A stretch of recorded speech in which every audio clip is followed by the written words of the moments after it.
Hey everyone, welcome back. In this video, I'll be showing you guys how to fix your DBS payment not going through. First, check your internet connection and make sure that it is stable, as a weak connection can interrupt payments. Next, check your account balance or card limit to ensure you have enough funds available.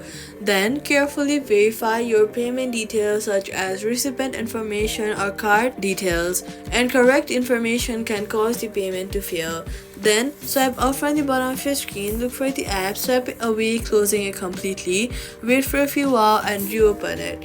Then, try the payment again. Restart your phone if needed. Then, head over to your App Store or your Play Store, search for DBS Digibank App, and then make sure that the app is updated to the latest version. If the issue continues, try using a different payment method or contact your bank, as the transaction may be blocked for security reasons.